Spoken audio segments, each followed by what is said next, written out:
Potholes, they're everywhere these days, and they're dangerous. And now, apparently, if you avoid them, you could be prosecuted for careless driving.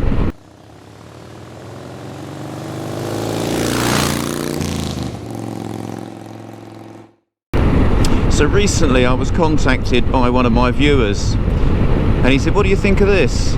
And his insurance company had sent him a newsletter, and in there was an article saying that if you swerve to avoid potholes, you could be prosecuted for the offence of careless driving. And so a quick search on the internet revealed many articles coming up very recently about this, with some motoring organisations offering advice and other motoring organisations calling on the government for advice about how motorists are supposed to be dealing with potholes. Now this applies to both cars and bikes, applies to all of us. And I'm going to look at a few areas today that may assist you. So although I've been training now motorcyclists for about 14 years, I've not actively been involved in the law or law enforcement for quite some years. And so anything that I talk about here law-wise, if you're not certain, double check it, and it is my opinion. And if you are having legal issues, naturally it goes without saying, you should consult a fully qualified specialist solicitor or lawyer to help you out in your situation. So what's coming to note is then that the offence that people are being concerned about is driving without due care and attention, or driving without due care and consideration for other road users. It's section 3 of the Road Traffic Act 1988. And that legislation has been around for a very long time, and it has had updates and variances in recent years, which we don't need to go into today. But basically, if a driver, when we use the term driver, it's bike rider, car driver, whatever, anyone operating a mechanically propelled vehicle basically, where a driver's driving falls below the standard of a careful and competent driver, they're guilty of an offence. And dangerous driving is where it falls far below the standard of a careful and competent driver. Careless driving is a non-recordable offence, but it could see you with quite hefty fines, points on your licence, disqualification and community punishment. You don't have to do one specific thing to be found guilty of driving without due care and attention or inconsiderate driving, but such things could include flashing your headlights to get someone to move out of the way, undertaking, poor lane discipline, tailgating, going through a red light by mistake. Even though that is a separate offence on its own, it still falls under section 3. There's many things you can do on the road that will see you fall foul of that legislation. So let's look at potholes. Now from my perspective, when we talk about potholes, there's two elements here. There's a political element, which is why the council's not doing anything, and perhaps they are, and I've just seen a pothole that was really bad and it's just been patched, having reported it a few days ago. So well done on that respect, KCC, but the ones around the corner have been left undone. And then you've got the legal side of it and the driving side of it, which is what I'll focus on a little bit more. What I would say is that a lot of these potholes seem to be left for quite some time. Look at those there, absolutely shocking. And yet I see in Kent there's often a new speed limit put up. Hardly a week goes by that we see the KCC crews out painting the road, putting pink tarmac down, new poles, new signs, 30s to 20s, extended 30s, nationals to 40s. There's a good budget for reducing speed limits on the grounds of road safety, but it seems the budget isn't quite as hot for restoring potholes. And I dare say that if you spoke to the council, they'd say it's all down to resources, it's all down to budget, and it's all down to the weather. I can't comment. But why would you be prosecuted for avoiding a pothole? Well, the bottom line is this. If you do something on the road that's inappropriate and it affects another road user, you cause a collision by your actions, that is very likely to be you driving without due care and attention, no matter what the provocation, if you like. Yes, it's wrong that we have so many potholes. Yes, they are highly dangerous. With cars, we know we're looking at blown tyres, which is dangerous, or deformed tyres, damaged wheels, bent wheels, damaged steering components, damaged suspension components. It's not very helpful.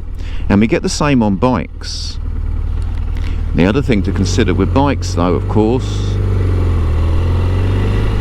is that it can cause a tremendous lack of stability, and it can throw you off your bike in the worst case scenario. And with that in mind, we could be looking at a very serious incident caused by the state of the road. Whilst calling on the government for guidance, you're not going to get any from the government really, other than the current laws stand and you should drive more carefully and we're doing our best. That's what I would expect from the government. No government will say it's okay to swerve around a pothole and cause a collision with another vehicle because the pothole was there. That's just not going to happen. So as drivers, as riders, we have to do the best we can. And I know that's a bit of a cop-out, because on a dark, wet road, it's very difficult to see the condition of the road surface. And I do believe the responsibility has to lay with highways to get these roads sorted out. But here's the thing, if you suddenly swerve around a pothole and run somebody over, or cause somebody else to crash, or you involve someone else in a collision, it has to be careless driving. Because a pothole is the same as any other incident that you may encounter on the road. A pedestrian who's walking on the road, some debris that's on the road that's fallen off the back of a lorry, whatever it might be, as a driver the responsibility is always on you to drive safely and sensibly. One of the areas that's going to cause you a big problem in avoiding potholes is driving too close to the vehicle in front. The problem there is that by the time that vehicle goes over the road surface ahead and you then get a glimpse of that road surface, it's too late for you to take avoiding action. So sudden and inappropriate movements of your vehicle on the road are potentially dangerous. You see, it's like following this camper van here, isn't it? The closer I am to him, the less I can see the road surface and react in time. But if I hang back a little bit, I can see that road a little bit earlier, and then if a pothole arrives, I've got a much better chance of gently avoiding it without any drama. You know, there was one there. This road surface is quite broken. We're going to go into a 50 now. So if you set yourself a sensible, which you should be anyway, safe following distance from the vehicle in front, look how much of that road surface I can see clearly. It doesn't have to be a drama now. I can assess the road surface. I can keep all my normal observations going of the road ahead. And that gives me a much better chance of not having to deal with potholes. Now, if I had four wheels, I'm obviously a lot wider. Maybe I've got some chance to move a little bit over towards the white line or a little bit in towards the near side. Depends how wide your vehicle is, depends how wide your road is. There's a number of factors affecting what you can and can't do. I've seen it where I've seen an oncoming vehicle coming towards me and they've come across the white line towards me. And you think, you've got to be mad to do that. You're avoiding a pothole, but you're risking hitting a vehicle head on to some degree. That's not appropriate. And if you make another road user take avoiding action, yeah, do you know what? It's section 3, isn't it, potentially? So traditionally, motorcyclists have always been very aware of the road surface. They have to be. They've only got 2 tyres. I mean, this road's awful here. Like, I'm moving around a little bit to avoid those potholes there. What I need to be doing is looking well ahead, assessing all hazards, but also allowing my eyes to move around rapidly, not furiously, but I do need to be searching the road surface, so that the old saying goes, never put your bike where your eyes haven't been first. Well, car drivers probably don't think like that. Motorcyclists should think like that, and often do think like that. It's like there's debris on the road there. That's a twig.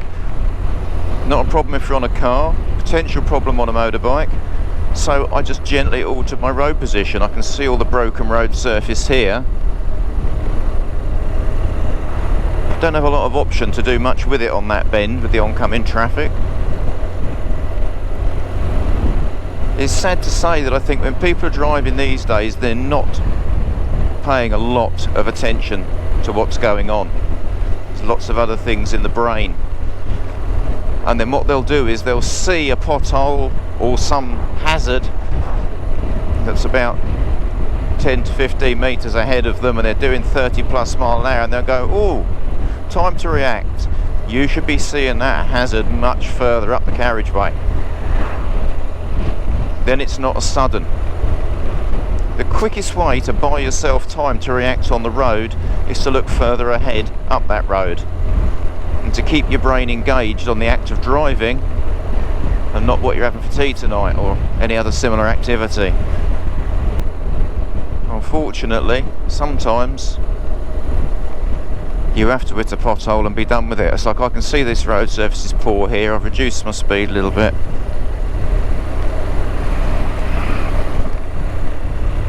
Just try and choose the nicest lines you can choose, really.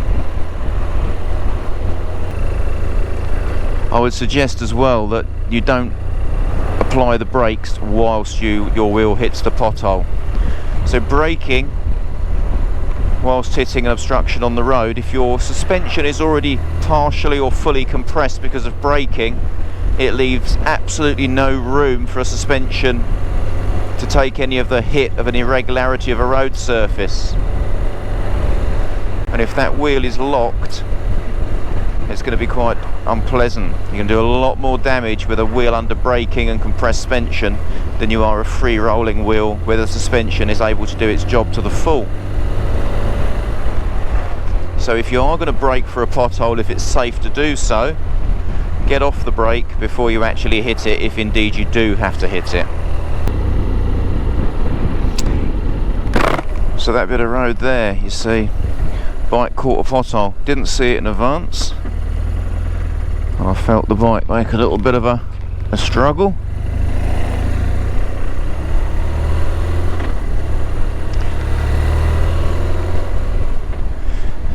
The other thing not to do if your bike hits a pothole is to panic and grab brakes. If your tyres are already fighting for grip and your bike has been destabilised, the last thing you want to do is to give it more work to do. It's already struggling for you. And what I did there, rightly or wrongly, as soon as I felt it hit the pothole, I actually slackened my grip briefly on the bars and then went on more firmly to then make sure the bike was okay. I just find that sort of works for me.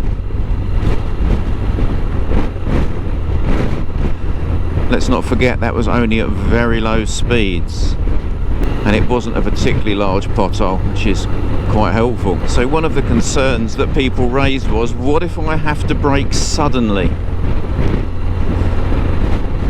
Well, emergency braking should be quite a rare occurrence if you're paying attention, assessing the risk and driving or riding appropriately. It was always held that if someone went into the back of you, that was their fault because they shouldn't have been that close to you. I believe that's still the case. But of course, braking suddenly will put you at risk of someone whacking into the back of you. And that's why if your attention is not good and you're not surveying the area and the road well ahead and thinking about what could happen, it puts you at the risk of having to brake more sharply and more firmly more often. Whereas good attention to the road means that your speed will be a lot more variable and a lot more controllable in response to hazards. As regards swerving, that can be a very dodgy thing to do. And the higher the speed, the worse it becomes. So at low speeds, if I needed to take action, I could very quickly move my bike around to deal with potholes. I mean, that's not a good way of riding, but you can see if there's nobody else around and I'm fairly low speed, I've got a good chance to deal with things. And there was a pothole there which we avoided. So in a 30 limit, we shouldn't have a major issue, should we? Because we can see the road clearly during the daytime, maybe not so much at night, of course, and our speed is low. The problem comes once we start getting into higher speed limits, and that's why the eyes need to go further up that road. If you target fixate on one particular thing, or your eyes are permanently just looking at the road surface because you're worried about potholes, you're going to miss very important other things. You have to deal with the hazards as a whole, as the clusters, not as a singular item. And then you have to prioritise. So quite simply, what would you rather do? Bend your wheel on a pothole or hit a lorry head on?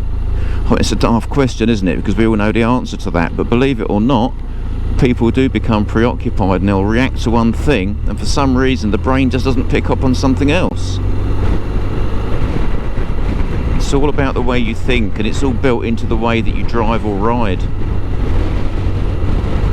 So if you do have a particularly hard hit on a pothole, it's worth getting your vehicle checked. Some damage may not be visible, and one of the big problems you get is tyre damage. That will often, if it's really had a nasty hit, it will manifest itself as a bulge on the sidewall of your tyre. So if you're driving a car, look at the inside edge of your tyres, not just your outside edge.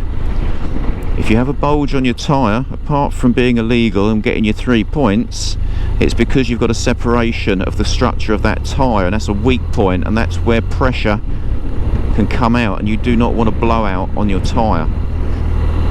Motorcycle tyres will suffer from the same things. We just get a better view because we get to see both sides of them quite easily. So as regards being prosecuted, first of all, you've got to do something that causes some form of effect. Just going around a pothole is not going to get you a prosecution. But if you're forcing other road users to take sudden action, like slamming brakes on, swerving in front of people, making them brake or swerve, then yeah, absolutely, you are driving without due care and attention, and you can blame the pothole all you like. You can't involve someone else in the incident that's about to happen to you. And then it would require that incident to be witnessed by police or reported to police. The police would then have to run with it. They would have to take that through to prosecution. The Crown Prosecution Service would have to decide if it was in the public interest and whether there was a reasonable likelihood of prosecution. And then it's down to the court to decide. So it may be that the police go, do you know what? You've swerved around a pothole, you've hit another car, you've involved them in that process.